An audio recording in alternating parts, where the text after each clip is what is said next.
Coming up, Bondi issues charges against the state of New York. EPA gold bars are in the process of recovery. Democrats are still using every tactic they can to hide corruption. And the Democrats are fixated on themselves and fringe issues.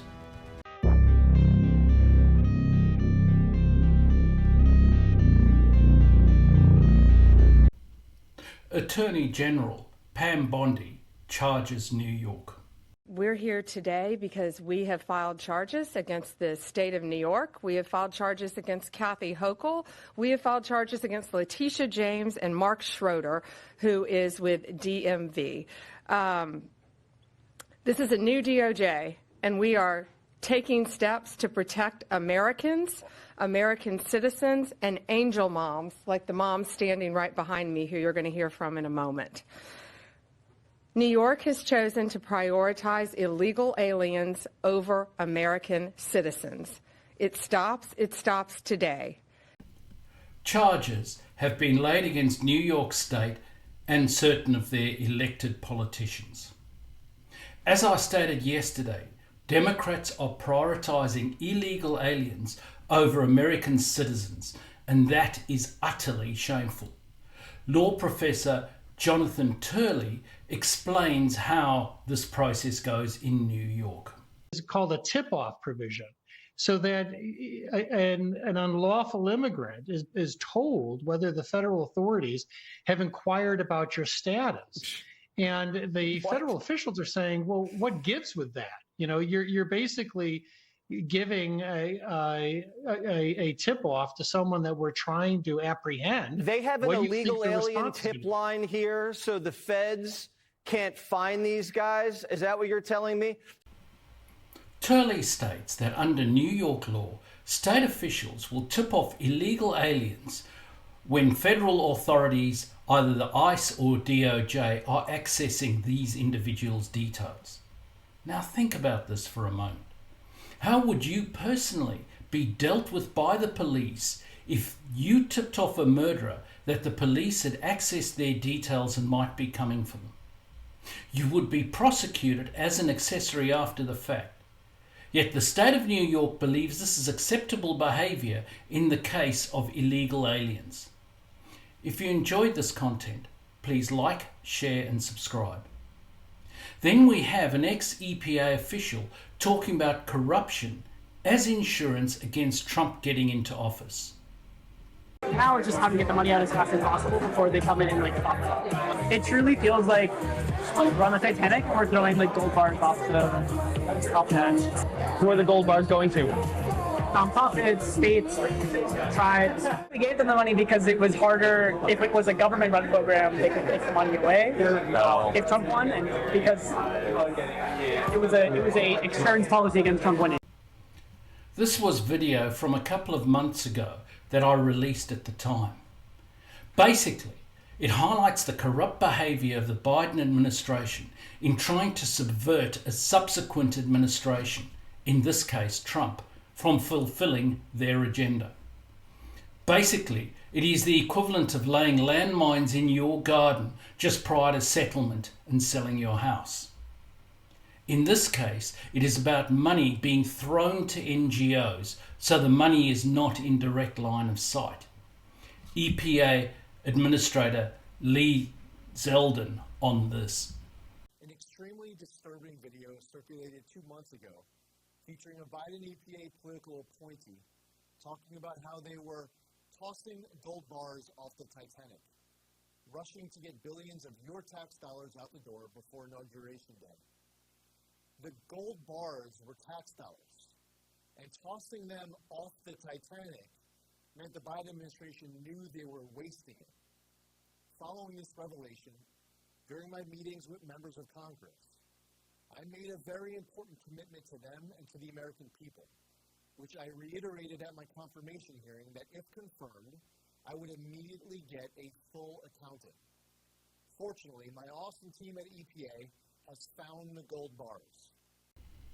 Zeldin states that his team at the EPA have found this money.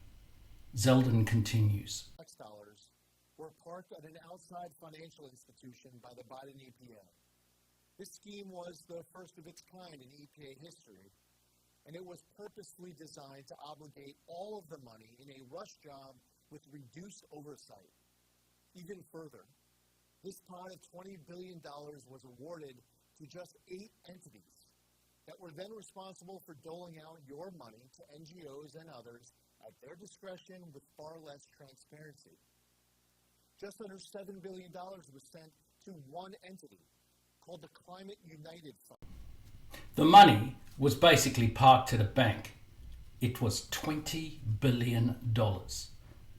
This huge amount of money was sent to only 8 entities, one of whom received nearly $7 billion. Zeldin is in the process of recovering these funds. This demonstrates the depths of corruption inherent in the Biden regime, in particular, and Democrats in general. It is no wonder the Democrats are fighting DOGE tooth and nail. And Joe Rogan speaks about DOGE. What's unbelievably baffling to me is the complete absence of the coverage of all these things that should be very concerning in mainstream media. Complete absence. All the discussion, the negative anti-Trump discussion about USAID shutting down is all the good that it does. And then also you're going to get access to people's private data. That's all you're hearing. You're hearing the gaslighting spin is those two things. Right. Rogan is staggered that the mainstream media seems to be totally disinterested in the corruption and waste that DOGE is finding. If nothing else demonstrates how enmeshed mainstream media and the Democrat Party is, this is the issue. The significant issue is the waste, abuse and corruption, and the saving of significant amounts of taxpayers' money. But this is of no concern with the mainstream media. What they're fixated on is pushing out the lines their Democrat overlords feed them. Just to see these lines in action, listen to Representative Robert Garcia. Well, he is a dick. And I think he's also harming the American public in an enormous way. And what I think is really important, and what the American public want, is for us to bring actual weapons to this bar fight. This is an actual fight for democracy, for the future of this country. And it's important to push back on the chairperson of this committee. I mean, Marjorie Taylor Greene talks about having decorum, about bipartisanship. This is the person that lies more than anybody else in the entire Congress. And so if she is going to make a mockery of hearings, I want to make sure that us as Democrats are bringing that same level of energy. No recognition by Garcia about the significant corruption and waste that have been found. DOGE has barely started. This committee has barely convened. And this guy, ranking member and all, is interested only in attack lines against DOGE and then personal attacks on Elon Musk and Marjorie Taylor Greene. This is something that I've found so often with the left. They almost immediately fall into personal attacks as opposed to dealing with the substance of the issue. Harming the American people? I think people would like to see their money being spent effectively and efficiently and get rid of the waste, corruption and abuse. The Democrats remain totally deaf about what the American people want 3 months after the election. Next, we have Elon Musk himself. Well, I think we do need to delete entire agencies as opposed to leave part of them behind. Because if you leave part of them behind, it's easy. It's kind of like if leaving a weed. If you don't remove the roots of the weed, then it's easy for the weed to grow back. But Musk here makes the point that these entire departments have to be shut down. They are beyond redemption and cannot be fixed. In fact, this reminds me of evidence that we got from Joel Klein when he was head of the New York education system. Now, Klein was a Democrat, and he told us that there were some schools that were so bad that basically they had to be bulldozed, the kids spread around to other schools, and then a new school built in a different location. The schools were beyond redemption, is the case with some of these departments. Trump then talks about the Department of Education. How soon do you want the Department of Education to be closed? Oh, I'd like it to be closed immediately. Look, the Department of Education's a big con job. We're ranked, so they rank the top 40 countries in the world. We're ranked number 40th, but we're ranked number 1 in one department, costs per pupil. So we spend more per pupil than any other country in the world, but we're ranked number 40. We've been between 38 and 40. The last time I looked, it was 38, and then I looked 2 days ago, it came out the new list. It came out at number 40, so we're ranked 40.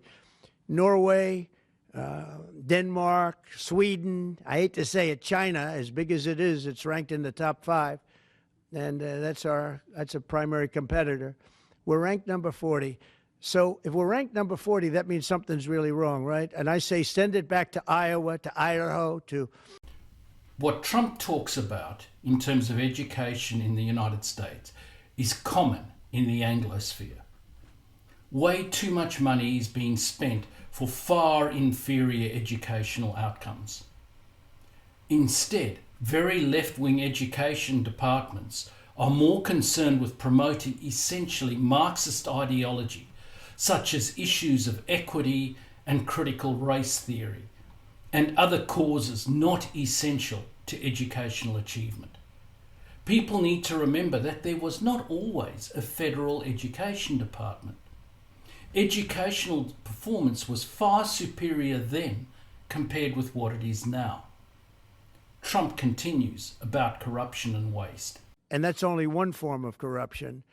The biggest thing is what they do to our country. They're taking massive amounts of money and spending it on items. I went through a list of 200 expenditures that were made, and I found 3 that looked like they were reasonable. Okay, 3. And we'll be talking about that tomorrow. We have a lot of stuff. And I want to commend Elon because he's done a fantastic... He doesn't need this. You know, he's abused by you people every day. He's found more things than anybody could find. I think he's got the credibility to do it. I know he does. Trump speaks of the huge amount of waste that he has found on just first examination, even before DOGE has gone into detail. The vast majority of programs that are funded are wasteful, in Trump's view, and just not worth supporting. DOGE is essential if the US is to get the budget under control. This is something that the Democrats are simply not interested in. Look at Maxine Waters, the gift that keeps on giving. The people of this country are being violated because all of our privacy is being taken up by Elon Musk and Trump, and we don't know what all they have on us. We don't know what all they have on us. Here, the truth comes out. I spoke of Waters that is the gift that keeps on giving. To herself, most of all. The Democrats are far more focused on themselves over and above the citizens of the great nation they are supposed to serve. And we see it here in Waters' own words. She is worried about what DOGE will uncover in terms of their significant graft and corruption. Have you ever wondered why they get so rich despite their incomes not being that great? Here it is, the concern about their corruption and graft being uncovered. And the Democrats keep on with fringe issues. More engaged in manufacturing. So I asked them, so how many of those students that are signing up and want to do this, how many are women? And they said, well, I know there's at least 13% or something. It was a low number. And you had mentioned trying to engage more women in manufacturing.